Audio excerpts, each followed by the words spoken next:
Welcome viewers to our first show of our third season of Franky and Coen's Ukrainian Insight. And today we have a lot in our show. We have some special guests here. We have operator Starsky here, Eddy van Wessel. Of course we have Koen van Oosten. And Franky van Hintem. Yeah, that's me. And of course we also have Rick the Ukrainian and later Alyona Gramova through stream. Rick, are you already here maybe? I see Rick, but I don't hear Rick. Yeah. Hello, Rick.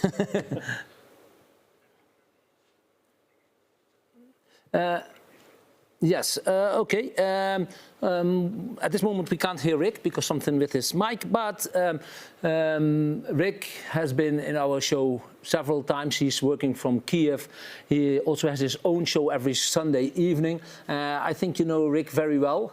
Yeah, it's true. We're good friends. I hope that he will manage to connect the sound somehow. He's panicking, but I think he will make it. We're good friends since 2023, I guess. And in Ukraine, especially if you're doing media, if you're doing YouTube videos and things like that, usually it's very easy to connect with other YouTubers. People like my brother, and we met, I believe it was either summer or autumn 2023. We made plenty of streams together. Yeah, maybe I should explain then, because your operator Starsky, and maybe a lot of our viewers might know you, but I think there's also a lot of viewers who don't know you yet. So maybe we have a little video of you explaining who is operator Starsky. Hello my friends, my name is Andrew and there's a tiny chance that you know me as Operator Starsky on the YouTube. I'm a former Ukrainian policeman serving in the Special Force Battalion Kiev 1, later after joining the military an infantry sergeant, and after being commissioned a press officer for the Rapid Response Brigade of the National Guard of Ukraine, known for taking fight against the Russian invaders in Hostomel on the first day of the full-scale Russian invasion of Ukraine. I quit the military this year, and together with my group of the Propaganda Study Institute, I dedicated my time to fighting misinformation and propaganda, main weapons of the totalitarian regimes. And it is my pleasure to be invited today to this show. So actually you started as a soldier? Can you explain a little bit more? Because it was actually, I understood you have been fighting Hostomel, the big it's a military airport near Kiev, and you were there on the first day of the total war, right? Yes, basically I started my military career as a policeman in Battalion Kiev 1. It was a special force battalion that was created in 2014 specifically to deflect the hybrid Russian invasion in Donbass, and in 2015 I decided to join military. And I joined the Rapid Response Brigade of the National Guard of Ukraine. It's 4th Operative Brigade, also known as Rubizh.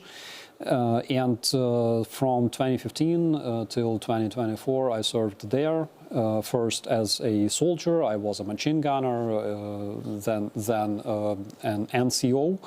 I was offered a sergeant's position in the platoon. And later in the company, I had to pass the NCO school for Ukrainian guardsmen in Zolochiv.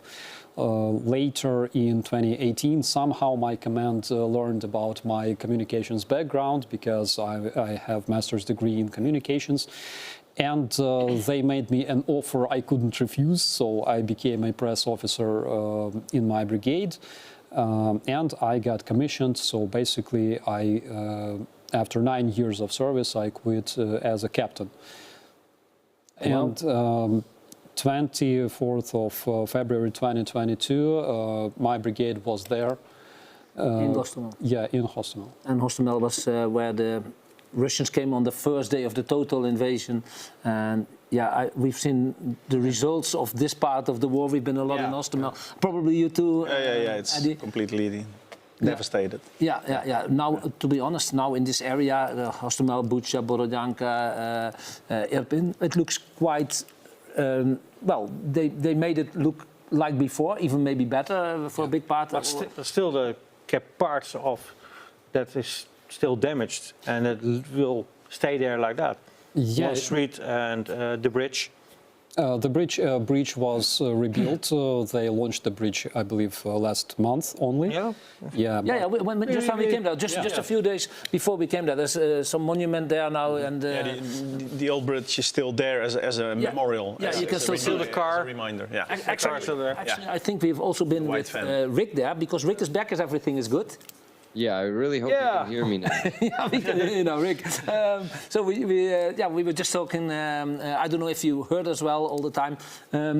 We were talking about beginning of the career of Starsky, operator Starsky. Well, you know each other very well. Rick, tell us. I can even say we're friends, and it's an honor for me, because Starsky is just an amazing propaganda fighter, amazing fighter formerly in 2015, and later also in 2022 in the defense of Hostomel. So Starsky, thank you for your work and service.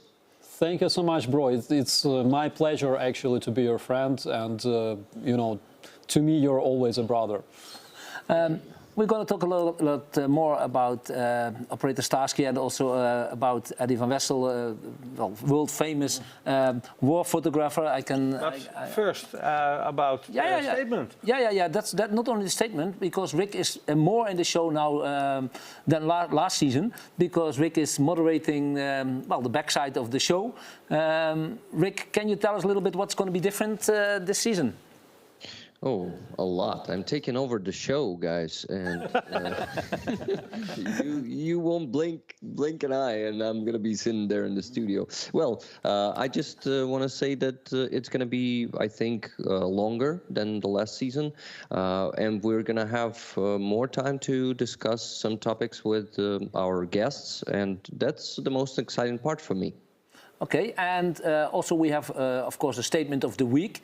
Well, it's actually now the statement of the 2 weeks, because we are here now every 2 weeks. Rick, can you tell us something about the statement? Okay, today's statement is a good question, and it says, is there a high risk of Third World War? There are three options, guys. Go there and vote, please. Choose one of them, take part in that poll. So first one is no, not at all. Small chance of Third World War is the second option, and the third option, yes, big chance of Third World War. That's it. Yeah, because a lot of people here are talking about it. So that we're going to discuss also a little bit later. Thank you, Rick, for this. At this moment, did already some people vote on the statement? Oh, yeah. Yeah, we already have some votes right now. The middle one leads. Small chance of Third World War. Sorry, it's hard for me to read this one. World War III. Okay, I'll call it like this. So 41%, 40 right now for the big chance of the World War III, and 10% only saying not at all. So I think we have like middle and high risk fighting each other there. Okay, good.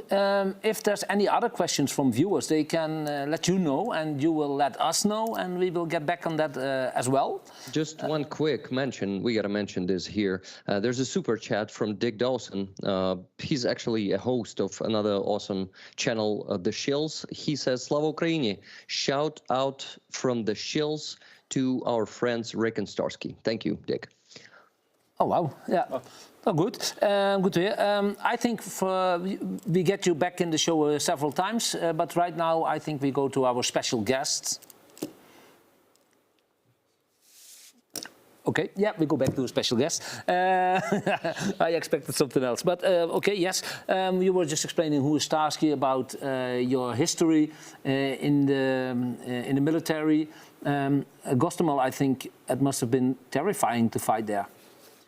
It was sketchy, I would say. So it was something that we didn't expect. And the reason for that was because We were preparing for the invasion, of course, but we expected to face something that we have already faced in the anti-terrorist operation, in the joint force operation on the east of Ukraine. So basically we were prepared to face artillery, tank attacks, snipers, reconnaissance groups, things like that.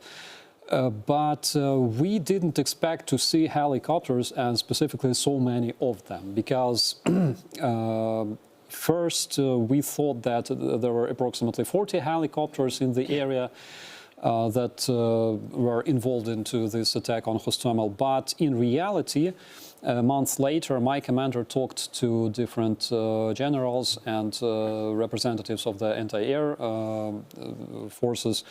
And they told him that on the morning of 2022, 24th of February, 140 Russian helicopters crossed the border from Belarus to Ukraine, and up to 100 of those helicopters were involved into attack on Hostomel. Oh. So basically there were a lot of Mi-8 carrying approximately between 250 and 350 Russian paratroopers and Spetsnaz. And the rest helicopters were basically attack helicopters. It made sense to me because the fight took between 1 and 2 hours. Hard to tell because we didn't really follow the time actually. But it lasted for approximately several hours. And attack helicopter cannot continue fighting for several hours. They just arrive, they shoot their unguided rockets, they shoot their automatic cannons, they turn around and they go away. And the next portion of helicopters arrives. And this carousel was ongoing for several hours. And basically they were shooting everything. And the battle was really intense because not only our guys had to fight against the Russian paratroopers, there were 3 groups of them, but also we had to spot helicopters when they were on attack course, so we had to find cover every single time that they were shooting at us. And it was really intense. Unfortunately, ammo is not, never ending. We had limited amount of ammo. Yeah, but it sounds also very scaring being there because, well, we have a friend, Texas, Texas. Yeah. He also has been fighting there, and he showed us some videos on his phone, and he really was. He didn't expect himself to come home again because we know how heavy the battle was over there. You've seen many battles also from nearby, I guess? Yeah, well, nearby. I try to stay as far as possible, of course, like everybody should, I think. But at some point it's unavoidable if you want to make pictures of what soldiers are doing, how they try to take a position or how they even try to survive. You just have to be there. You just be one of the guys. I'm just carrying a camera instead of a weapon. This is my kind of weapon. Yeah, but extremely scaring, I guess. Yeah, very much actually. Yeah. And in this moment you were a machine gun operator? No, that moment I was a press officer. Oh yeah, of course. Yeah. The reality is 90% of my brigade were already deployed on the east. That time. Avdiivka area also? No, it was Stanitsa Luhanska, Trохizbenka, Severodonetsk. So the base and the airfield were defended by up to 200 men. And majority of those men were basically conscripts that we don't bring to fight. They do all kinds of supplies and maintenance and patrol for the brigade, as well as officers that pay soldiers' salaries, military. So not all of them were very experienced in what they had to do over there. Absolutely. So our main forces, including all of our tanks, all of our artillery, majority of our anti-air measures, they were deployed on the east back then. But they were not trained well. in this aspect? In this aspect. They were trained. Our conscripts, they passed the same basic training as our contract soldiers. And the reason for that is 20% of conscripts usually sign contracts and continue serving in the brigade. That's why we train them the same way that we train the combat forces, the infantry, and they know how to operate their weapons, they know how to operate Zu-23 anti-aircraft cannons and things like that. That's why they had a really good fight against Russians. But nowadays you're more active because you're co-founder of the Propaganda Study Institute. You're more busy with that. There's a lot of propaganda from Russian side. We saw it ourselves several times. Also when we were bombed in Kramatorsk, they show video parts from half an hour later when there's a lot of soldiers there, and they say, look how many soldiers are there. So we see a lot of propaganda, but propaganda is big, right? And it's very bad. The Russian propaganda is... Absolutely. So propaganda is main weapon of totalitarian regimes like Russia, like China, like Iran. And the problem is a lot of people think that war in Ukraine is only about Ukraine. Bad news is, unfortunately, this is not so. We already see the signs of hybrid warfare conducted inside of the European countries, inside of the US. For example, we see a lot of far-right movements raising and gaining power in different countries with narratives such as let's quit European Union, let's quit NATO.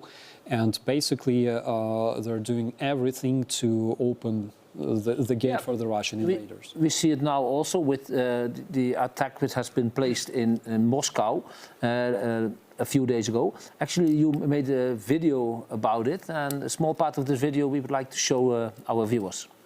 France is day 759 of the unprovoked Russian invasion of Ukraine, and we already know enough details of the mass shooting which took place in Moscow this Friday to be able to make conclusions.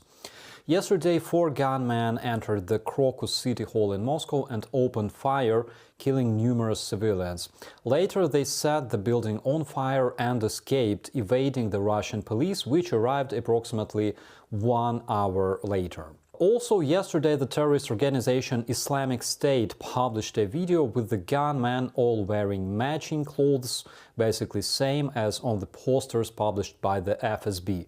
According to the given information, the terrorists planned to attack a big crowd of Christians. The ISIS specifically stated that the terrorist act had been conducted because of the so-called war on Islam. Earlier this month, the US passed the information about a preparing terrorist act to the Russians. Also, several countries via their embassies called their citizens to avoid visiting Russia due to the possible attacks against large crowds. As a response, on 19th of May, the Russian dictator Putin, broadly known around the world as Huilo, officially stated that the Western claims about the possible terrorist attacks in Russia were nothing more than a blackmail and attempts to scare and destabilize Russian society. Yeah, so very strange. ISIS, America, Ukraine. Yeah, they change the story and they make it... well, anyway, on the end, Ukraine must be guilty because it's their advantage. Russia, basically, Putin is really happy that this terrorist act actually happened in Russia, because this gives him opportunity to distract Russian attention of his society from burning oil refineries, from strikes in Crimea, from their constant fails on the front lines, their massive losses and other problems. And also gives him opportunity to further demonize Ukrainians, demonize the West, pump up the hatred inside of the Russian society towards other countries, and possibly it will help him to launch another mobilization that I think we will see very soon. Yeah, but it's very strange. I think that normally people would not believe these things, but they bring it very professionally and they bring it in layers, step by step. And that's what you see every time. What do you think? Can people believe this? If you hear it for more than 10 years, in step by step, and there's only one leader, then you will believe it slowly. Yeah, we see. The young people, they have the internet, they see more. But the older people, they see only television, radio. I think, Eddy, you work a lot in the East. You see a lot of people there, they are afraid to go to Ukrainian side because they have heard a lot of propaganda that if they go there, they go in concentration camps or whatever. Do you feel this a lot? That's actually what I found out when I was in Bakhmut, in the last days of Bakhmut. Then people were really, afraid to go to the Ukraine, to go to safety on the Ukraine side, because they watch Russian television and they hear Russian radio, and this is, yeah, and this is what they've been listening for years. Yeah, and in the locations where they do not have electricity and TV and so anymore, they also together make each other more afraid because the only sources they have is themselves, and they heard something bad from somebody who heard it from somebody, and but you should realize that these people live in complete madness. Their houses are being bombed, and people die around them, so they become mad themselves. Yeah, it's unavoidable. If you stay in this place long enough, you will probably be insane also. Maybe not in the same way, but it's a very unhealthy place to even be in a basement, let alone be upstairs. But they tell us, this hell here, don't come again. Why you stay by yourself in hell? How many things you have to hear that you don't want to move anymore? Well, the thing is that when I was in Bakhmut, there was this bombing and some people died there.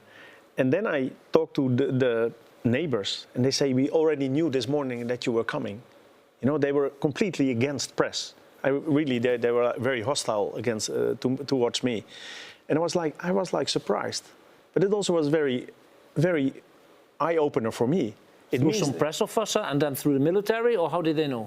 No. They didn't know. It was just their insanity, actually. Okay. So that means that even if you are on the good side of the front line, people can still be your enemy, just because of the propaganda. And this is actually what you're fighting.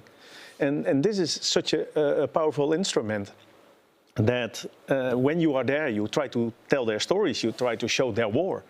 You try to show how much they're suffering. They actually turn against you because they think you're the enemy. And they think that press is not some neutral institute. No, they think we are linked to the government. And this was really an eye-opener for me.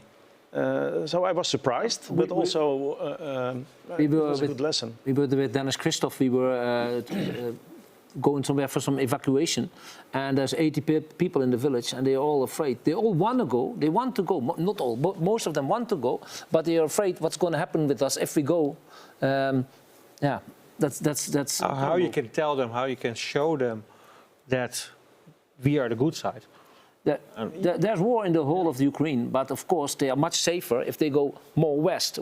Every step more west that they go, they are a little bit more safe, but they're really afraid. They really believe that they go into concentration camps, they will be helped, but they only get in trouble. That's unbelievable. We've just been there for 5-6 minutes, and we tried. But how you can try in 4 or 5 minutes? But you couldn't stay longer. No, we cannot stay longer. But if you have 10-15 years of propaganda. Yeah. So how can we fight propaganda? There are several ways. First way is, of course, to educate people. But come on, when we're talking about fact-checking and things like that, who really does that? Like nobody. When you see some kind of news on the media, it's not like you're going to check 3 different sources if this update is legit, right? Because we don't do that. Usually, we are internet consumers. We are internet users. We should fact check. That's what you say. Of course, but in my opinion, government must do this. Government must fight propaganda on the first place. Currently, we see a lot of partisans, a lot of volunteers, non-government organizations trying to do fact-checking, trying to debunk Russian fakes, misinformation and things like that. But we should fight not the fakes, we should fight the channels, and we should fight the people who spread this propaganda. Yeah, but then they're going to say, if you can't give your free opinion, then if you're going to be controlled by the government, then that's also not good. That's absolutely a complication. Absolutely, because Russia is a country that has no freedom of speech, no freedom of press, and at the same time, when they share their propaganda, they demand this freedom of speech from us, from people on the West. And Westerners, people in Western countries, in European countries, they are raised with this idea that you should always listen to the other side. You should always listen to different opinions because Western people are open. And this is the basic of democracy. But democracy doesn't exist in Russia. Can a journalist in Ukraine say anything he or she wants? Absolutely. Shall we ask Alyona? Alyona? Yes, I'm here. Okay, how are you today? Oh, very good, thank you. First of all, I want to say hello to your guests and to you guys. Nice to see you. Thank you. Thank you. Hello. So Alyona, can you write anything you want? In your press as a journalist, can you as a journalist say anything you want in Ukraine? Can you bring any kind of news you want? No, actually, yes, I can use all news, yes, but actually, first of all, you have today a very special guest. I wanted to say, press officer. This is the best friend for the journalists who are working with the militaries, yes, and he knows that sometimes, of course, we wanted to say something, but we cannot do this because we don't have to. We have to do the best, but we don't have to make problems for the militaries. That's only one way when I should be careful with some kind of information.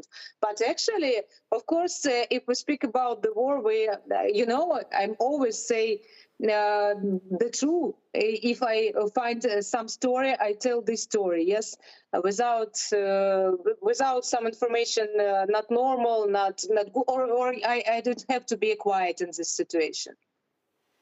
That's good to hear. So you mean you only can't tell the secrets? You cannot show pictures of military objects and things like that, just to avoid misunderstandings. I think Eddy has the same situation. Very often you can't show something, maybe you have the perfect picture, but you can't show it because of... No, some of the images you can't show for more than a month. You know, even especially when you are in a basement in Bakhmut. You have all this military there. They have all this technique. They are fighting the war outside, and you are able to see this. And this is a huge responsibility. So you can only show it when you know that the situation has changed. You can only show it when it has changed. I do have I wouldn't say a complaint, but I would like press officers to take journalists to everything, because sometimes they try to actually, well, try to protect me. But if I want to be protected, I stay at home. I don't need to go to Ukraine because I'm in Ukraine to. Do you want to show everything? In the end, yes. In the end, you need to show everything because there will be a tribunal after the war. There will be history books. It's not up to me to show everything now, but at some point, everything should be seen. So I think I should be able to take pictures of everything, even the things I don't want to think of, because this is the war, and you need to capture everything. That's my obligation as a journalist. And then you yourself decide if the risk is too high or not. Yeah, That's what you mean? If I can take my own personal line, there are things that I won't do, but actually I think I should do everything. Would you take the extreme high risk for the ultimate picture? I don't think there's such a thing, actually. I think it's much more multi-layered. You are actually going with soldiers who also want to be safe in the evening. So they take you always take a calculated risk. You make it sound like it's like a suicide mission. It's never like this. You take a calculated risk. If you go as far as you feel comfortable, more or less, And then you document everything you see, even if it doesn't make you comfortable. Because war shouldn't be comfortable. And in the end, everybody should know everything. Okay, but you told about the pictures. There are pictures, they are maybe for later. Yeah. But how you decide that that kind of pictures are for later? Because I have already... Military objects. Military objects you can't show now. No, but not only military objects, but I have stashes of pictures with people who doesn't look like people anymore. You know, This is the result of war, and we should know about it. I can't publish because nobody wants to see them. But at some point, people will demand these pictures because it is part of the bigger truth. And I am convinced that this is actually my obligation. This is one of the reasons I'm there. Yeah. I so much respect our guest today because he said very important thing, calculated risks. There are if journalists are watching us right now, not only Alyona, but other journalists one is as well. Watching. There are people who would do anything in order to get the best material, and they would sacrifice everybody, including press officer and the guards. There were cases when some Western journalists would go. We want to go to the front, we want to jump in the Russian trench, and we want to die. And we're like, we cannot do that. Are you crazy? Yeah, and they use all of their, influence in order to do that. And we're unfortunately losing men because they want to make some footage or some video from the zero, from the front. This is insane, and I so much respect journalists who understand the risk and who understand. But automatically you go every time, maybe not every time, but in the beginning you go every time a step further, because whatever is very scaring in the beginning, or what you consider dangerous in the beginning, after sometimes it gets you get used to it and you go further and further. Well, the first war I was in Bosnia, which is 30 years ago. After that, I went to both Chechen wars. I've been close to ISIS. So for me, the goal is not to make this ultimate picture. It is for me to tell the ultimate story and come back, because there will be a next situation. There's always a next moment. Alyona, do you take the high risks?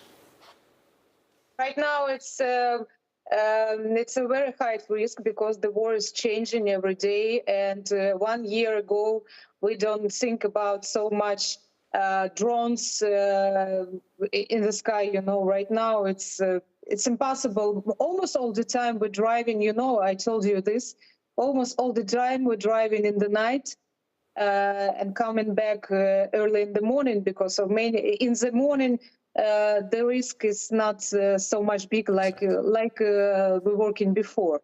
It's a very big risk, and everyone is understanding this. And actually, about the information, I wanted to say, yes, the press officers with whom we work in the Donetsk region, yes, it's a very professional guys, and I understand perfectly well.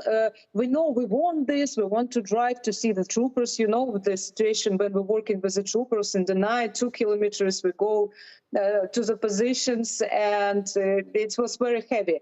But we have to understand for them, first of all, it's very important. It's safe for the journalists to make this mission, and they're working like this almost every day. Almost every day. That's why it's a very, very heavy job, I think. It's because for me it's very important, their job. Yeah. How is the situation actually at this moment at the front in the Donbass? Not good situation, actually. We doesn't have so many official information. If we speak about our lost territory, we're waiting for official information. But when we look in deep state, we see everything, and I mean, it's Bakhmut direction right now. It's very difficult situation in one village, and of course, it's close to Avdiivka. Actually, about Kyiv 1, I very love Kyiv 1. And Franky, today you speak about Texas. Actually, Texas, Luty. Yeah. This is our friends, yes, from Kyiv 1. For me, it's heroes. These boys are heroes. And what a coincidence that they're from the same regime, that they are from the same. That's really a coincidence. We didn't know that. You just told me this week. Yeah, we know people from Keer. There's a movie. Yeah. You have. I think also this week you went for us to Liman, actually. Correct? Yes. Some, I don't know, 10 minutes ago, you were speaking about the people, about civilian people, why they don't want to go, why they stay, they have broken houses. And of course, sometimes, very often we're working with the militaries, but sometimes we're finding some interesting story, and we find this lady in Liman. I wanted to say in Liman, right now, also difficult situation. The front line is close, closer and closer, and we know that Russians wanted to go back to Liman, and the people still live in Liman and don't want to go.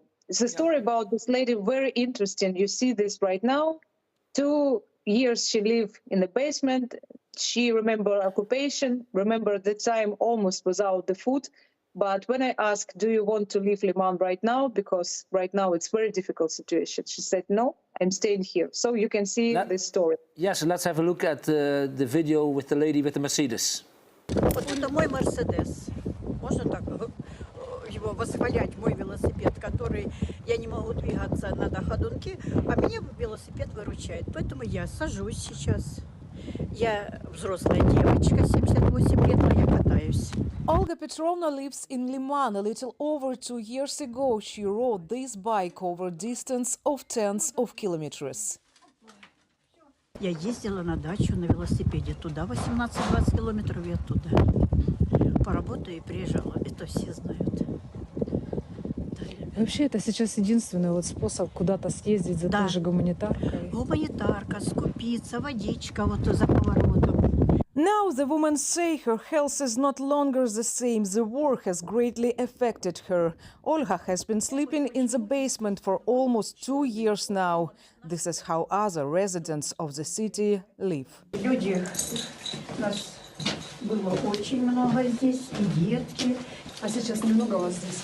И вот это Ваня с Васей, и там еще молодой парень живет. И больше никого сейчас нету, все уехали. During heavy shelling, people may not go outside for several days. The only one who was with Olga for a long time was the dog, but she recently died. Я с ней беседовала, она все понимала. Мне плохо, она плачет. Я говорю, Стелка, я плакать не буду. Как у человека вот слезки в это. Поэтому я, конечно, очень за собакой. Liman does not know peace and quiet even after the occupation. The front is located about 15 kilometers from the city. There is no water or gas in the city. Food is cooked mainly over fires. Now there are no problems with food. Everything is brought by volunteers. But starving is always scary for old people. Many of them have already gone through this in childhood. Я родилась в послевоенные годы. И мы жили по сараю. Это все помнится. Это помнится то, что как вот запомнилось на всю жизнь, когда вот ты все время голодал, а потом тебе что-то давали. И помню котелок вот солдатский, и картошечка такая маленькая-маленькая, почищенная, беленькая, мама сварила.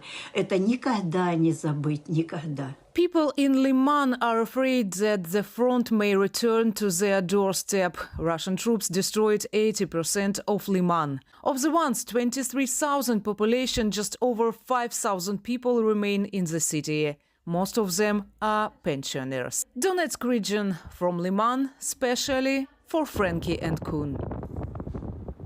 We have been there, Koen. Yeah, we've been there. And Alyona, when we drive in that city the first time, it was empty. We didn't see any cars, nobody on the street. And it was a ghost town when we drive in there. How is it now there? Is still nobody on the street?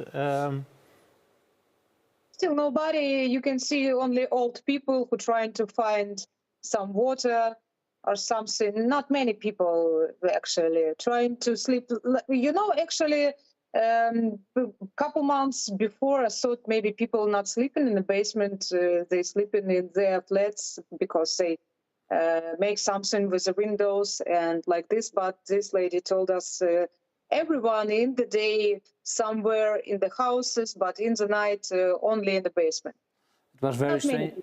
It was very strange for us when we went there. As Koen said, nobody on the street. Nobody. But when we opened our mobile snack bar, again we had hundreds of people. And actually it was the first time that we had to go quickly because there was a video drone scene. And nobody knew where it was from, so we had to 10 pack minutes and leave. Yeah. But a question, Alyona, in that in Liman, how people get the information? There's no internet, there's no electricity. No, actually, Liman right now, almost all Liman have electricity and have internet. After the occupation, they have almost everything. But the problem with the gas still, because everything is destroyed, and the problem with the water. But they have electricity. This show we have a statement of the week, and it's about how big is the risk that there comes a third world war.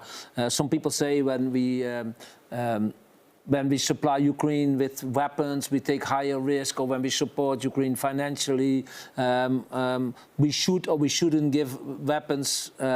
What do you think? Is there a serious chance to have a third world war? When I hear some information from Europe, yes, I understand that Europe is ready. And I think it's a big chance. So you see the high risk, yes? Yeah, very high risk. Alyona, let us thank you very much for today. And we're going to ask also Rick if there's a lot of reactions. Alyona, thank you very much. See you in 2 weeks. Hopefully you have a nice video, interesting video for us again then. Thank you very much. Have a good evening and see you soon. Thank you. See you soon. See you. Bye-bye. Be safe. Yeah, be safe. So, Rick, how you doing? Yeah. Rick, we have no sound. We have this. Okay, so what we will do then, let's go to our second special guest. No, oh. No, we're going to do the song first.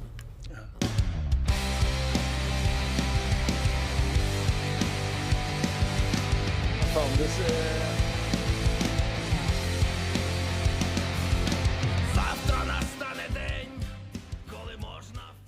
Yeah. Поратись на городі, а не знову коп копати, сина назвати Хімарс, ну або просто Валерій, якщо буде жінка не проти, настільки високих матерій, знову писати софт, тягнути кудись магістралі, в морі лежати як качечка, крутити весь день педалі, тиждень бухати з кумом, і все не могти напитись, купити по п'яні квитки до Праги і на літак спізнитись. Та пофіг, поїдем машиною просто так, куди бачим, розкажемо всі військові секрети, бо тепер вже можна наче. Захочем, збудуєм будинок, посадимо новий сад, червона калина лише похилилась, бо дуже був сильний град. Без матюків співати пісні, зачинити на клямку підвали, суботу проспати сніданок і дивитися серіали. Знов будем сратись за всяку хуйню, знов будем всі незгодні. Все це ми можем і будем робити, коли закінчиться сьогодні. Коли на обер прокрутиться земля, як же всіх заєбала кожний день війна. Завтрашній день нам підмигує здаля, і москаля нема, немає москаля. Коли зміниться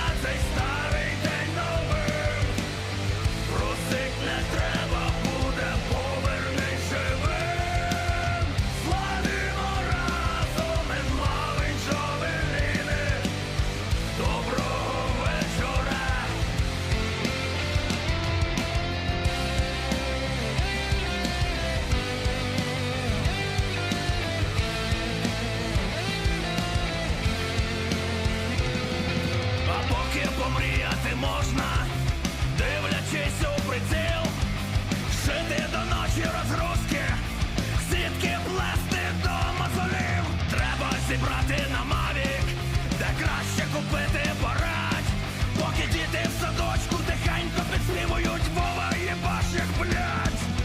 Скинути ще на Годзілу і на нового Вольтрона.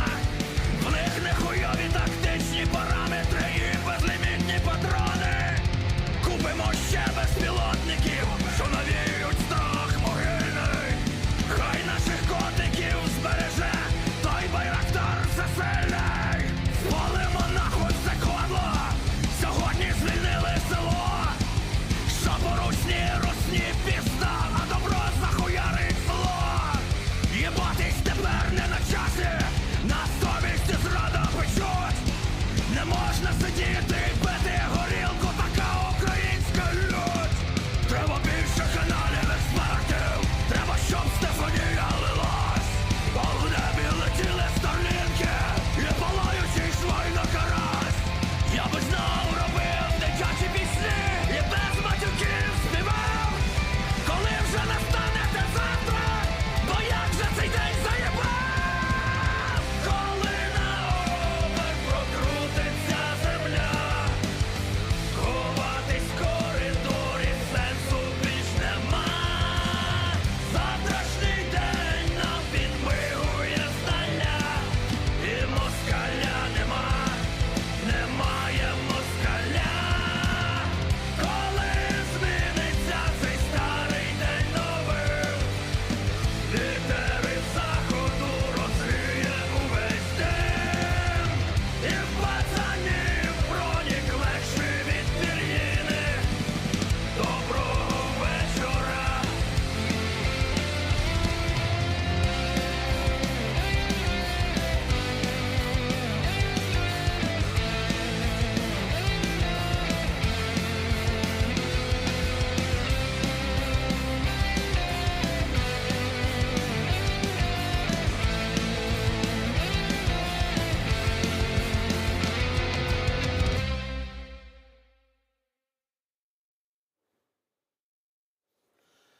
Yes, Rick. Back again? Nope. No. No, really? Yeah, we have you. Hi, Rick. Welcome back again. I think in this case it is Skype. It's not my fault. It's all Skype, okay? All right, we believe you. We believe you. How's it going? Any updates?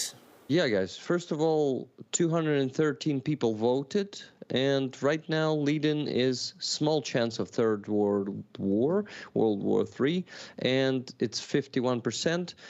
Then after that, 38% on yes, big chance of Third World War. So 38% of people think that it's a big chance of it, and only 12% are saying no, not at all. But also, guys, I wanted to read some of the super chats.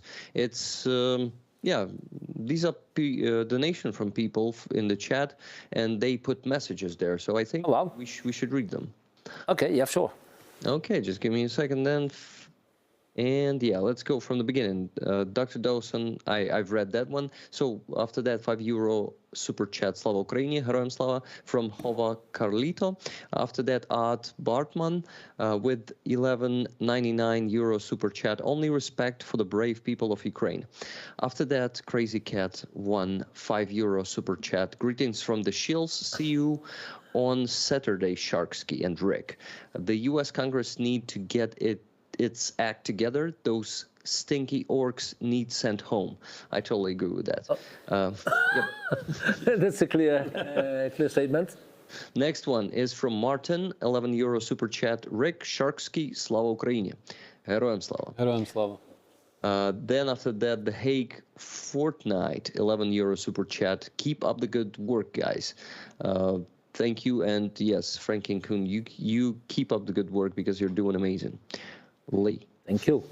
And there are also questions, Rick. The questions, but super chats first. People are donating so much money on the channel, so we definitely got to respect that and read those super chats. Of course. Ukrainers talk, 11 euros. Greetings from the Netherlands. Slava Ukraini. Heroям slava. After that, The Hague Fortnite with 11 euro super chat. Namens Fred Niesen. And yes, after that, Lisa with $10 super chat, Slava Ukraini, Heroям slava. And after that, Art Bartman with 2 euros and 49 cents super chat, namens Fred Niesen, ND SGP, sorry. That's probably in Dutch, so guys, I don't know Dutch, I'm sorry. Questions? Should we get to that? Because yeah. We're interested in the questions. Chats. Let's go. So first question was from Talking Bloke. Did Franky and Coen see any Nazi in Ukraine, or as we suspect, no, this is a stupid thing to say about Ukraine? And until now, we didn't see anyone.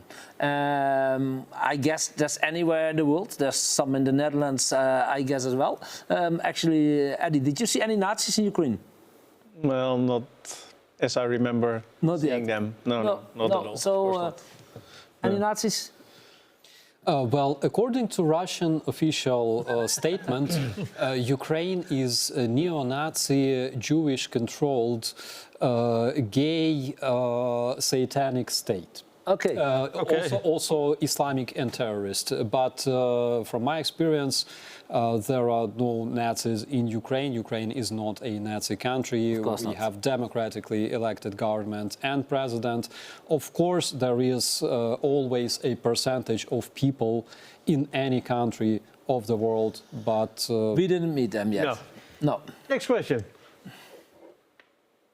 With sound, please.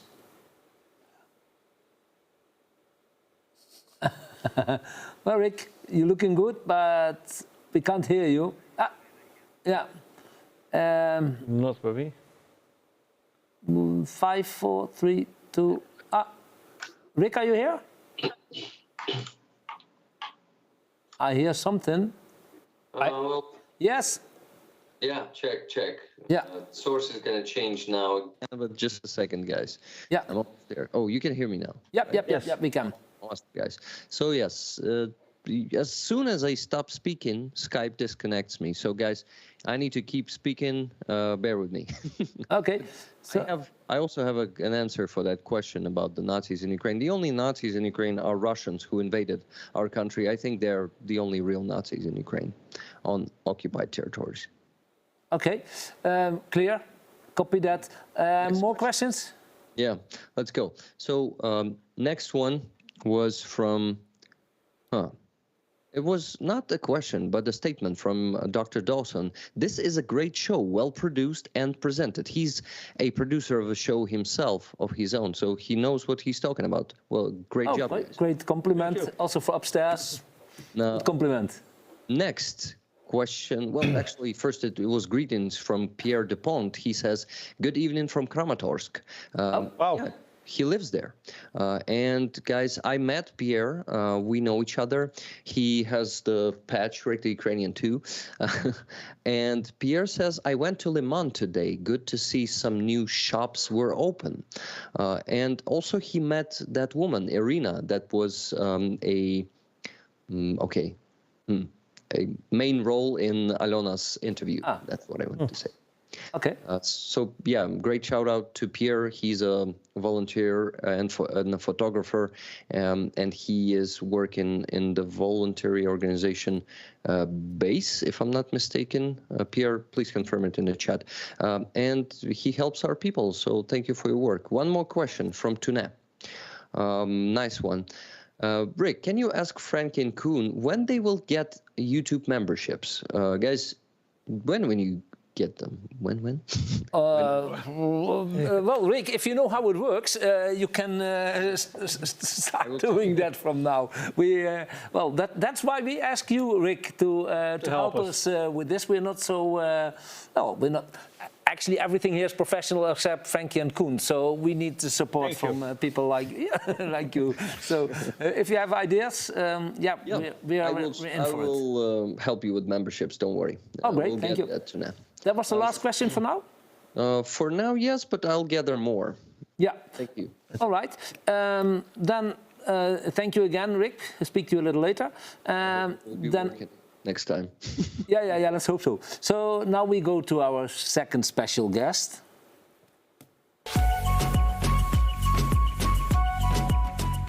Yeah. Oh, Eddy van Wessel. We already, kind of introduced you in the beginning of the show. World-known war photographer, and actually we met each other for the first time. Do you remember where we met the first time? I think it was in Kherson, wasn't it? It was in Kherson. So guys were making this frikandel. Yeah. And I think you were trying to fix the heating. Yeah. And you came up with like a burning line on your head. Yeah. But you made everything working. I think you were. Yeah, we made everything working. For one day. from there. Our oven had about the same temperature than the oil inside. Yeah. We have now a new friturka, new oven there, but it went the same temperature as the inside. So we had some troubles that day.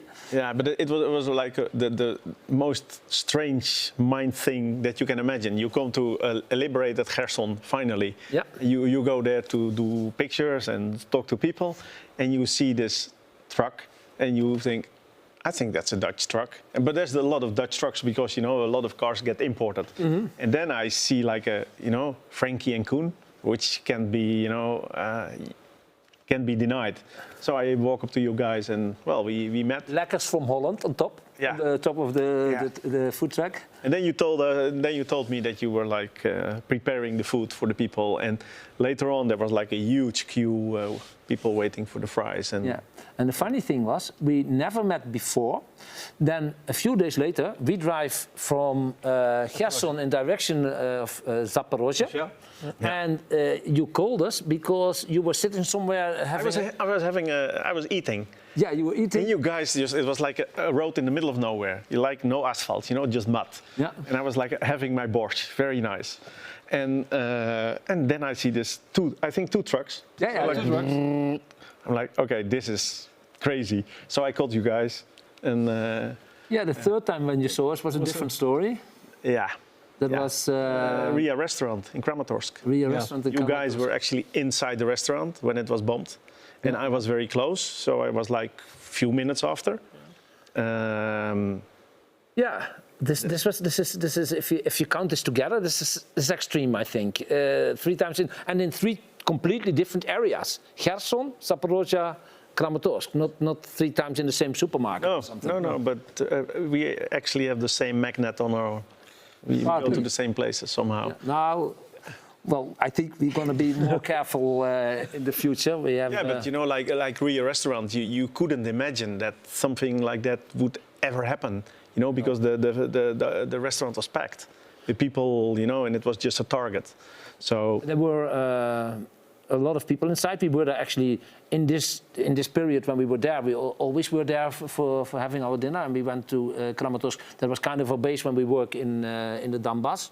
Yeah. And yes, we were feeling completely relaxed there. We knew the people who were working there because we were there several evenings, and it was by far the best place to have your food. Yeah. In this area. So everybody went there, all the volunteers or journalists. Yeah. Well, that proved for me that you are not safe anywhere in Ukraine, because you're just having a good time with your family. It's of course a difference in Kramatorsk than, let's say, in Lviv or Kiev or Kiev also. Yeah, of course, there is a difference. But if you live close to the fighting, within 50 kilometers, you're not safe. Absolutely not safe. You have to, Yeah. It's Yeah. Did you make pictures that evening? Yeah, a lot actually. You did, yeah? Yeah, because that's why I'm there. Yeah. Oh. First, you come in and you see the chaos, and then you calculate if you are needed to help. Yeah. But there were a lot of people, like militaries, not on the moment when it happened, but actually not so many militaries, to be honest. Not inside, Not inside. taking out the people. I mean, no. No, there were mainly police, people from the police, people from rescue teams. Families. Families themselves. Yeah. I actually didn't see that much soldiers. Of course, there's always soldiers around because it's a war. But I can show you my pictures. There are hardly any soldiers on it. It's extremely dangerous to go back inside because the Russians, they really love to send a rocket, wait until there's a lot of people that are trying to save the people, and then they bomb it again. I know. I was like a year before. I was in Derhachi. There was like 3 people got killed because of a shell, and I came with the ambulance, and they were taking the people because they died, and during that process they shelled us again, and it was. Now, I think that very close. Everybody in the Netherlands knows about you and about your work as a war photographer. I think internationally also a lot of people know you, but maybe not everybody. You have a new documentary. It is since 3 weeks now in the cinemas. Yes. And it will be soon also on TV. Yeah. Shall we have a look at the little preview? Yeah, yeah. If you have it. Yeah.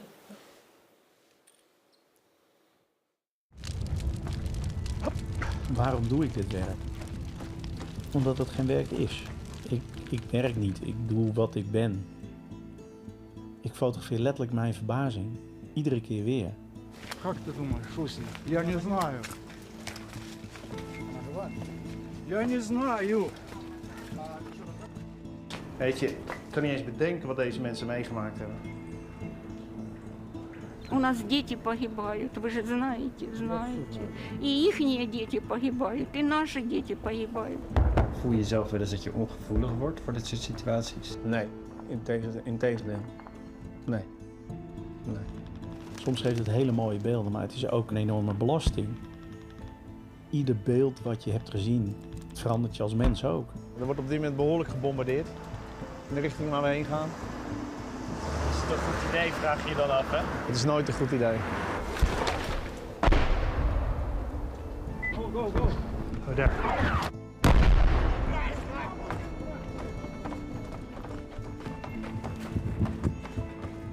Ik sta daar om misschien de geschiedenis zo neutraal mogelijk op te tekenen.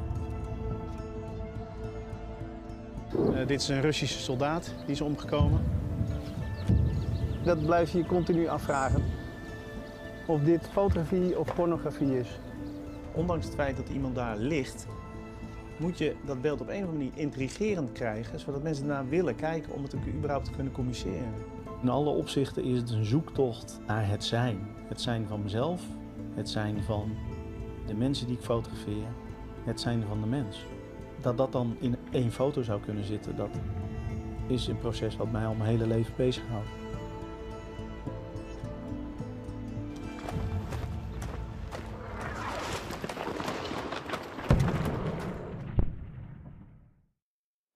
Unbelievable.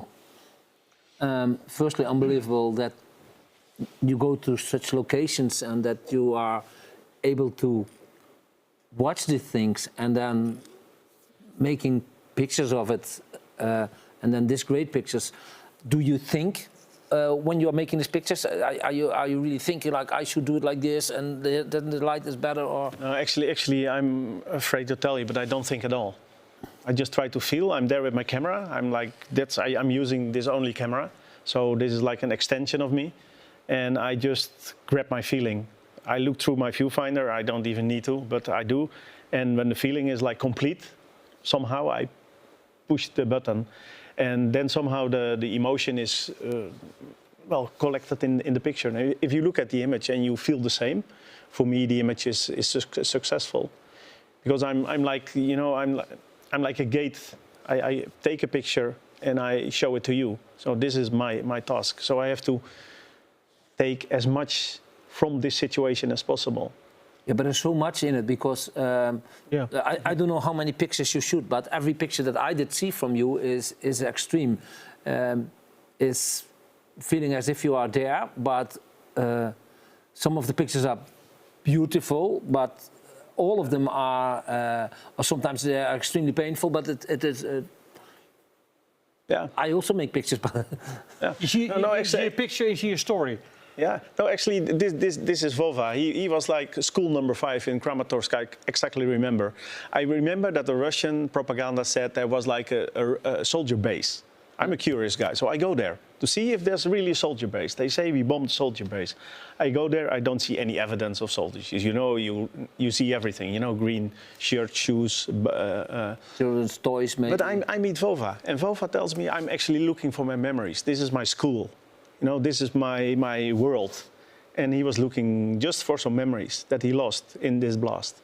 And the picture you saw before, that was Ruszkolozova, a town northeast of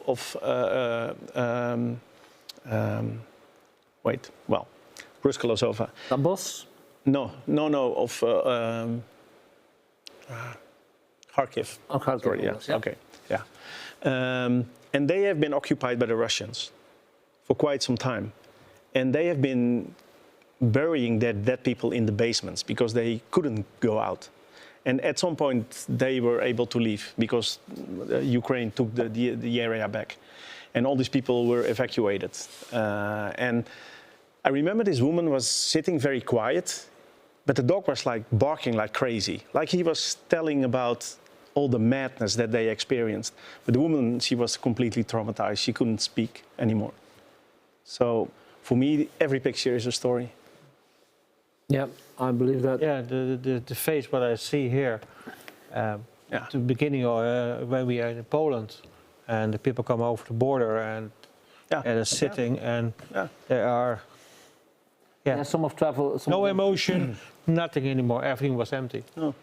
Traveled a week for a distance which you can do in 1 day or in 2 days, and they lost everything. And you see the terrible things. We see here stories about buses being shot and And this is a couple in Bakhmut. They lost everything except themselves.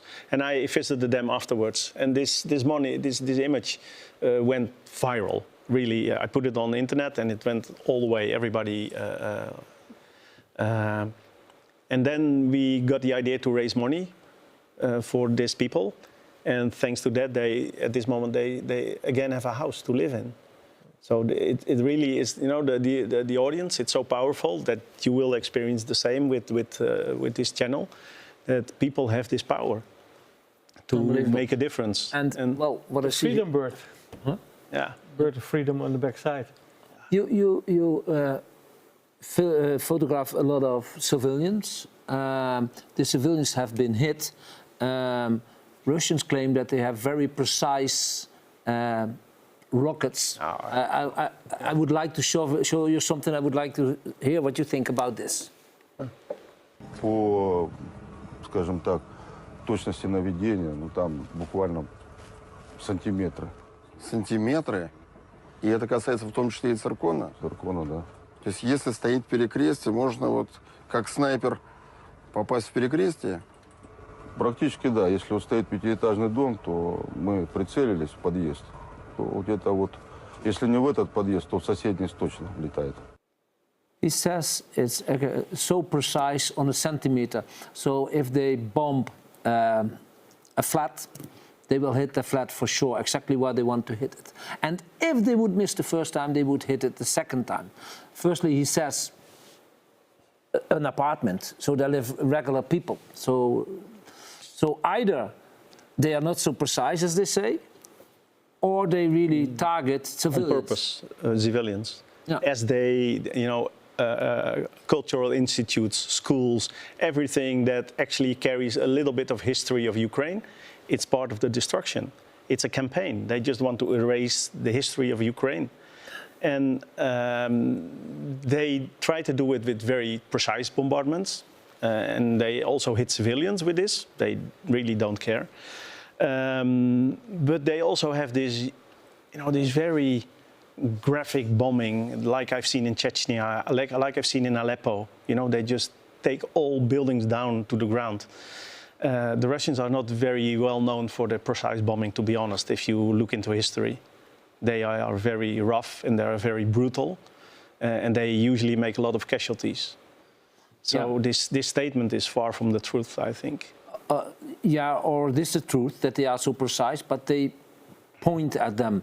Like in Kramatorsk, absolutely the restaurant was a target. And I think in a lot of locations where we have been, it's a big apartment, and exactly in the middle of the apartment, they hit. In the middle. And they hit twice the same apartment. It's not twice the same accident.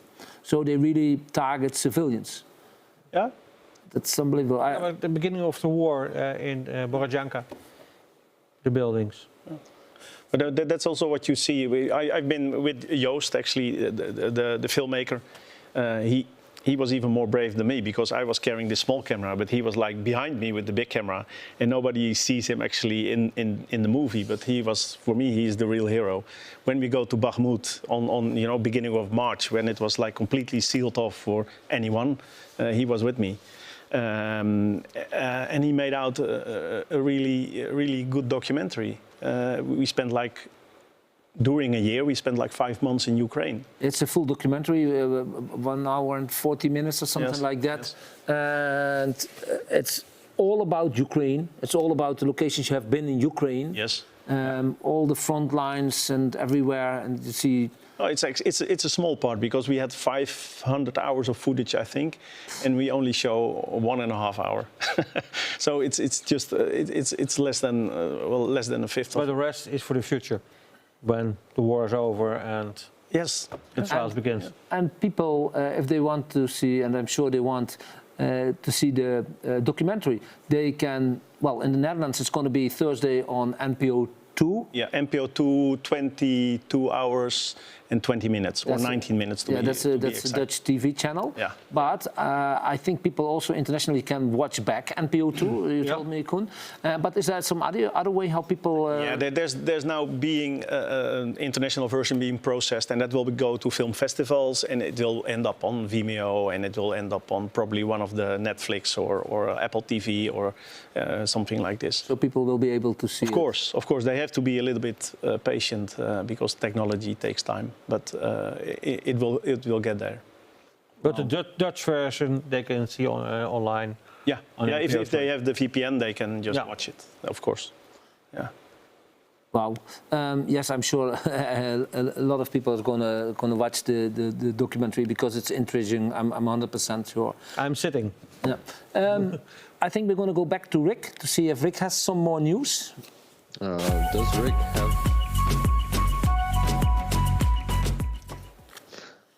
Hi Rick, you're back again.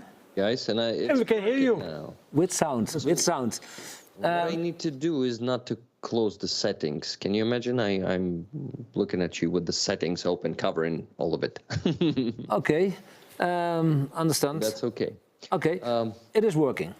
Yeah, 243 votes. They're 50% for small chance of World War III, 37% for a big chance, and only 13% for no, not at all. What's actually your personal opinion?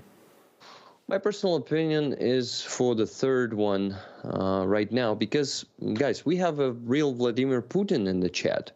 Guy's nickname is the real Vladimir Putin. And what he said there is, who would have thought that I could cause so much death and destruction while the rest of the world just sits and watches? I have been given permission to do whatever I want. And unfortunately, I think this is not completely true, but to a big extent, this is true. The world is not doing enough right now to prevent World War III. This is my opinion. Yeah. Wow. And any more people who state their opinions strongly? Okay. Just like Vladimir Putin? Yeah, like Vladimir Putin, the real Vladimir Putin. The real Vladimir Putin. Okay, so what else do I have there for the questions? I have 3 questions to Starsky from Marino. But it's all about Propaganda Study Institute. But I also have a question to photographer, Eddy the photographer from Marino, and this is the question. Why does he like to use film to make pictures? If you get the question. Yeah, of course. Yeah, because film is real. Digital with AI, you can, in the future, you can create a raw file that you cannot actually separate from the truth or lie. So for me, a hard copy negative, it's very old-fashioned, but it works. And the good thing is I don't need to charge my batteries at the front line. And that really is that's the best profit. I don't need to bring my laptop. I don't need to charge all this gear. So it's life making easy. It's actually. I think it's more complicated though. Nice. Rick, actually, what took your personal attention this week in the news? Because there was a lot in the news. Okay, yeah.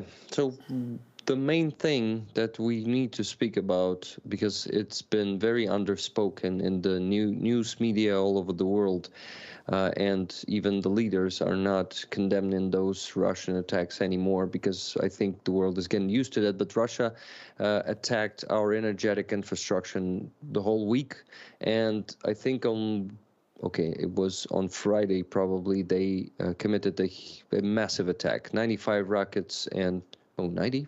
Probably 90 and 65 Shahid drones. So I have also a video for that. Let's watch.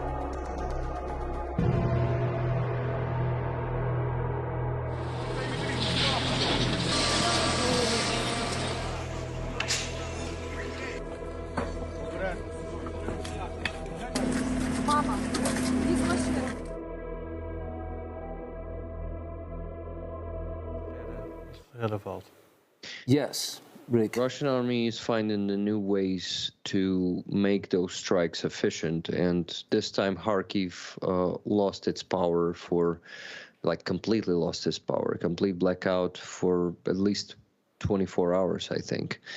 Maybe Starsky will confirm or deny that information.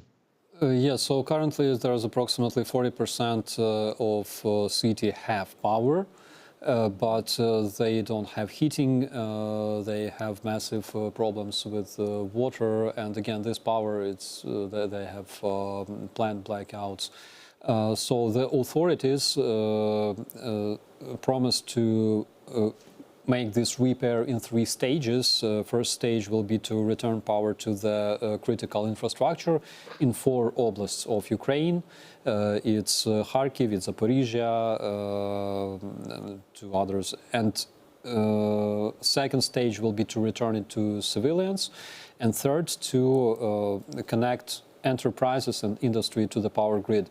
But unfortunately, now the experts studying those the results of the strike, they see more and more facts that show that the repairs will take much longer time. Unfortunately, previously they were talking about several days to repair majority of the damage, but now they're talking about days and weeks and probably even years. Yeah. In case of Zaporizhia, they said it may take even 2 years to repair the main machine stations. They are completely destroyed. It's 2 of them, and each of them is destroyed, guys. We completely lost 1 power plant in Ukraine with that attack. This is massive. And what right now the world is doing, how the world is mobilizing their forces, the free democratic world, even more. We didn't hear much from the world leaders, if I'm not mistaken. Maybe I missed something, guys. Maybe you heard? No, not much. It was actually one of the biggest attacks since the total war, right? And it was only small in the news. The morning after it was in the news, but no big news here. No, although it was so big. It is very big news here in Ukraine, unfortunately, in a negative way. So now we have our energetic infrastructure crippled again, even more. Not again, I would say even more. So we need to, I don't know what we need to do, but what world needs to do, it needs to arm Ukraine now with all that we need. Yes, of course it won't happen, but we need to demand it. We need to keep demanding it from our leaders. We'll try to bring it in the news as much as possible that should happen. And in the Netherlands, to be honest, we have quite a lot. The Netherlands is doing quite a lot for Ukraine. Still not enough, but. Yeah, guys, you are amazing. Thank you for being leaders in F-16 initiative. I mean, without Netherlands, we wouldn't be where we are right now. You were the first to give us Patriots, if I'm not mistaken. I mean, Germany did it almost at the same time, but you were the first ones. So I never ask more from your country, but unfortunately, the biggest power, military power in the world is U.S. And right now, U.S. is just lacking on support. You know how it is. For 6 months, we have no aid from U.S. Let's hope it changes quickly. I think you also had a second topic which you wanted to talk about. Yeah, let's watch the video right away. Yep. It is self-explanatory. МКК. І в нього був такий блокнотик невеличкий, там те саме. Там права йому перелічені, що він може робити, що він не може робити.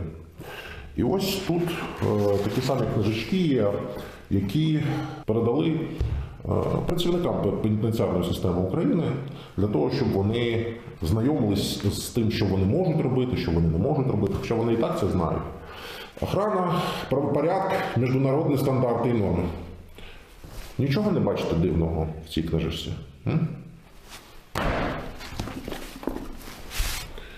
Документ по міжнародному гуманітарному праву і інші документи. Нічого не бачите дивного в цій книжці? Путін аргументує вторгнення тим, що тут начебто притісняли рускоязичних. Всі розуміють, що це касус беллі, привід для війни. І от ми, українці, які відстоюємо своє право, в тому числі говорити рідною мовою, спокійно хаваємо, коли Міжнародний комітет Красного Креста привозить нашим українським пенітенціарникам оці книжки російською мовою. Ми спокійно це хаваємо, вони у нас тут є. Вони тут все обвішали навколо російськомовними плакатами в таборах для військовополонених. Про їхні права. Вийшов матеріал Guardian, я його репостив собі в Телеграм, про те, що російський Червоний Хрест, він повністю співпрацює з російськими військовими. Yeah, Rick. Comment on that. This is Vladimir Zolkin. He is a Ukrainian journalist, or to be precise, he's Volodymyr Zolkin. He is saying that he's Vladimir Zolkin when he's speaking to Russian prisoners of war. He's constantly interviewing them. And this is just a part of his speech. It's 5-minute speech. He explains it more, how this actually works for Russian propaganda, how Red Cross is actually, by this, agreeing with Russians who are denying our right to have the Ukrainian official language. Guys, this is the official literature for the penitentiary workers who are the basically Ministry of Justice workers. And Rick, your sound is gone. Yeah. You're back, okay. I think. Yeah. I was probably pretty far from the mic. Just 2 seconds we lost. So too far. Okay, got it. So guys, the thing is, this is a total disrespect to us Ukrainians, and I think it is going with Putin's narrative that Ukraine is part of Russia and Ukrainians must all here speak Russian. I think I want to ask Starsky what he thinks about this. Starsky, my friend. Bro, I can talk a lot about it, you know me. First of all, let me say a couple of things about the Red Cross, okay? All of the Ukrainian prisoners of war who returned from captivity, they never saw a single representative of Red Cross in the Russian prison. Never, period. They just don't do anything. In Ukraine, they don't take part in, like, like anywhere. They are not active in Ukraine. You didn't see them? You didn't see them? No, didn't see them. Okay. They support Russian invasion. Basically, people, I'm talking about the representatives of the Red Cross through like third parties, okay?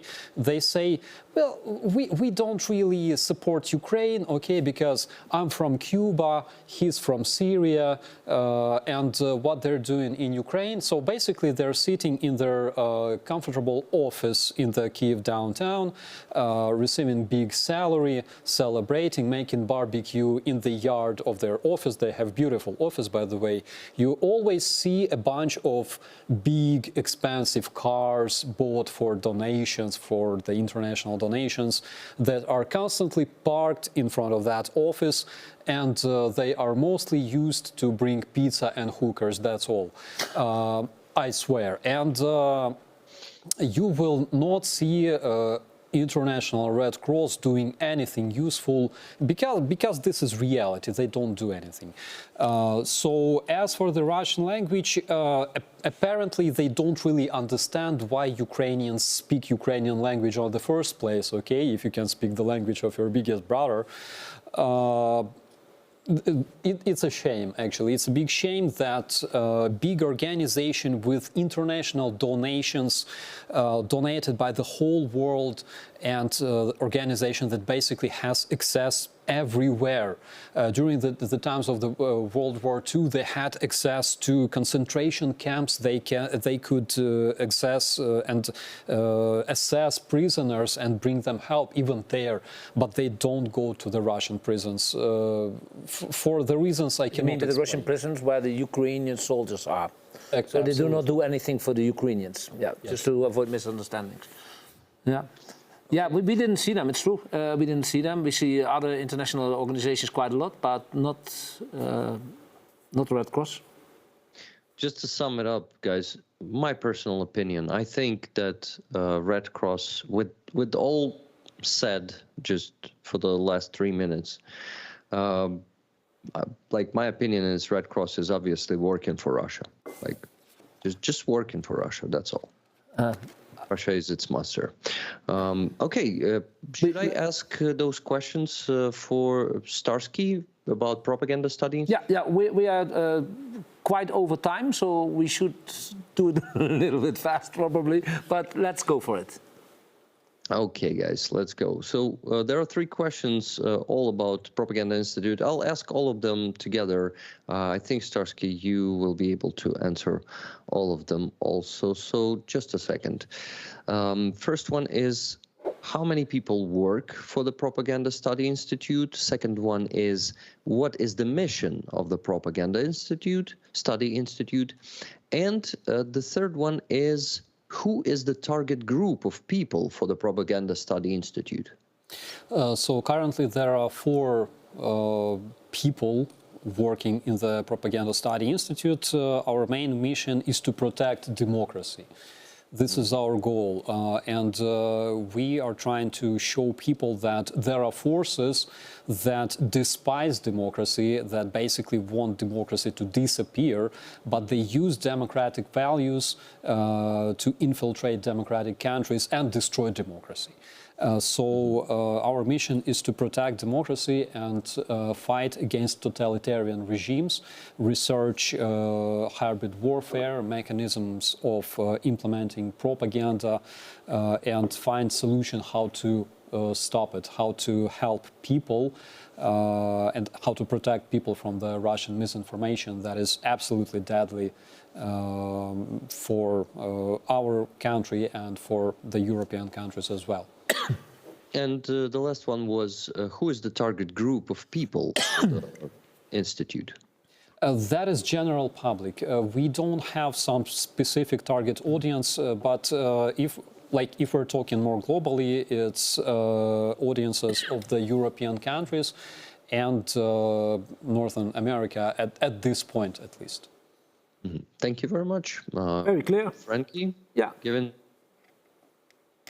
And we lost you again. Ooh, nice. Oh, now you're back. Yeah. Yeah, guys. So I was saying that I'm finally giving you back the mic, Franky. Okay, yeah. Well, we have been to Ukraine lately as well. We have a very, very short video about our last trip.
Сильно помочь. Все, что нужно. Поехали. Поехали. Сюда, сюда, сюда, сюда. Вверх, закрывай. Я хочу. Все поможет, что мы можем.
Yeah, a lot of these videos, well, this is small parts of different videos which we are placing slowly on our social media. A lot of them hasn't been on social media yet. Koen, for you, what will you remember from last trip? I remember from the last trip that where we've been and what we see, it doesn't end. It is continue from fighting, from sadness, what you see. Yeah. And it doesn't stop. Yeah, yeah. It was a different trip than usually. We fried less fries. Firstly, we were we were supposed to go to Pokrovsk it was on a Wednesday, and we were actually traveling with our trucks and the trailer in direction of Pokrovsk, and we got a phone call. Don't go. Don't go, because actually the location where we were supposed to stand was carefully chosen. It was in front of a building which was bombed a week before, so it's not a target anymore because the building is not there in the center. But we were traveling there, and then they said 3 rockets came to Pokrovsk that morning, big rockets. And what they hit, it is university. University, a music school. Yeah, that's what I said, yeah. Culture. And it was in less than 100 meters of the location where we were supposed to work, so we did not go there. So that's one of the days we didn't work, and well, so it was a little bit a different trip. We went for the evacuation together with Dennis Christophe, the Hollander. It's his nickname because he always drove a car with a yellow number plate, Dutch number plate. You see that a lot in Ukraine. And I have a lot of respect for him. What he is he's great. He is evacuating people from the hottest locations. And together with him, actually in the next show, we're going to tell a lot more about it. But next year, in the very, very near future, in the coming weeks, we're going to open our own shelter. About 80 kilometers from the 90 kilometers from the front line, so near but not that near. People which he evacuates can go to our location for a short time, let's say 3 weeks. They get new clothes, they get medical attention, they get rest. rest. They have good food there. It's warm. It's so they because a lot of those people have not had access to electricity and shower maybe for a year or something. So we will open the shelter together with Dennis Christophe. That's actually, I think, the best thing from the last trip. Yeah, that's really the best thing. It's going to happen. And we find a perfect location. We found a perfect location for that. It's a former hotel, which we will be using. Actually, next week they start with, do some modifications to the building to make some rooms ready. 8 rooms are already ready, but some more rooms will be made. There's also a bigger room where we, in the case of an emergency, can cover for maybe 20 or 25 people. Yeah, that I think is the most beautiful thing for us from last trip. Yeah, but the most excited one. Yeah. Next trip we're gonna take a lot less risk. We're gonna because I don't know how it was for you, Koen. But yeah, I know what you mean. The Kramatorsk. I didn't feel comfortable. That was very strange, Eddy. We've been working on similar locations a lot. But we were at the drone guys. They showed us what drone techniques there are now. And we were working, I think now at this moment Kramatorsk is about 30 kilometers from the front line, 25, 30 kilometers. And we were flying, and really all the time I was looking around. Yeah, looking around. If you don't, normally you don't do that, but now you get a special ear from this kind of sound. It's a usual atmosphere in Kramatorsk. Actually, I was there last year in August with my brigade, and it's a usual feeling because at night there are usually missile strikes, not the cruise missiles, but the missiles shot by the Russian Su-34, Su-35. And now these guided bombs also a lot? Yes, and the problem with the bombs is that they have a range of 70 kilometers. So basically they can drop the bomb and the bomb will glide 70 kilometers. And those are nasty because if you can try to intercept a missile, but intercepting the glide bomb is impossible. Yeah, but I did not feel comfortable. No, me either. Also in locations where before I felt comfortable, but knowing about this new technology, and also in the hospitals where we have been with the militaries, you see more people in the hospital now who have been hit by drones than by artillery. Yeah. So we're going to take less risk next trip, that's for sure, I think. But there are locations where they still need nice fries and a little bit fun. And we will be busy with the shelter, so some things have changed. I think we go to Rick for the last time, if he's still present. Of course present. Rick, hi. Well, actually, we're now at the end of the show. So, actually, the main thing we are interested in, something changed in our statement of the week poll? No, 279 people voted, 47% lead in small chance of World War III, 39% yes, big chance, and no, not at all, 14%. Guys, I would love to know your opinion. Special guests and Franky and Coen themselves. Okay. Okay, let's start with Starsky. Your personal opinion, is there a risk for World War? I think there's not only risk of the World War III, but its first phase already started. And people who don't understand this is because they don't know military, okay? If you're a military, you know that everything you're planning must have result. And the hybrid warfare that is ongoing in Europe, that is started by Russia, it also must have its result already. It's not like, everything will be bad, but later it may change. No, it has some planned result, and Russia does everything to make this result happen. And like Third World War, like I think most of our viewers mean with the Third World War, like an active world war, like in countries like here? I see it's very possible, but the first phase is about sowing discord in Europe. And we will see... That's actually but through propaganda. Absolutely. So we will see different movements calling to exit NATO, exit EU, and basically there will be countries that will attempt to do this. Not a single country can withstand open Russian invasion. Except for Ukraine, of course. But again, Ukraine is supported by the whole world, but by more than 140 countries of the world.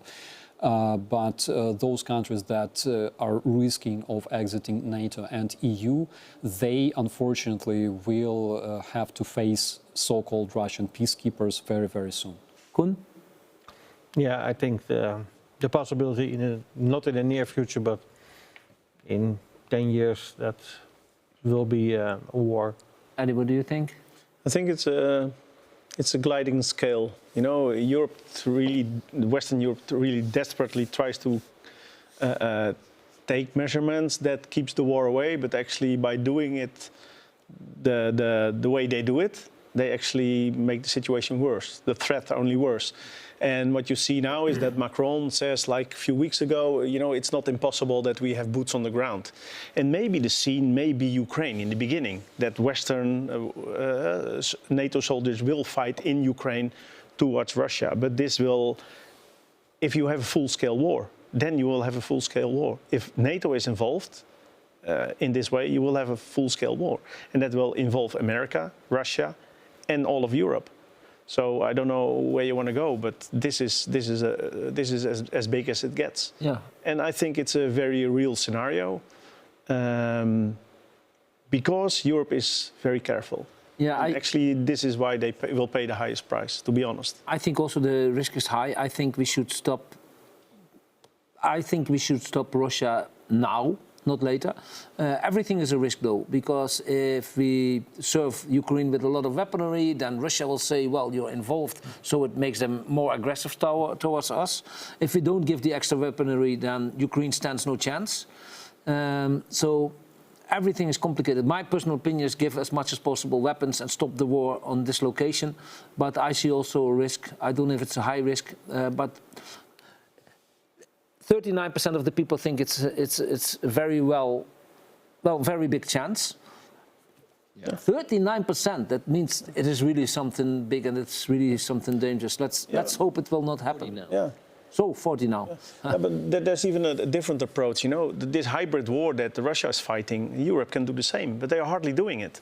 They're like, you know, trying to absorb the Russian attacks in this way. Yeah. And if you see the war changing into a drone war, you know, these are cheap devices. They're actually much cheaper than a grenade. Well, of course, drones of course, 200,000 euro a piece. But yes, they are. Of course, but the ones that you are afraid of, they are actually quite cheap. Yeah, they are very cheap. Because they all kamikaze drones. Exactly. Yeah. This is the end of our show, I think. So I want to thank our guests. Yeah. I have a badge. Well, that's nearer to you. I have the badge for you.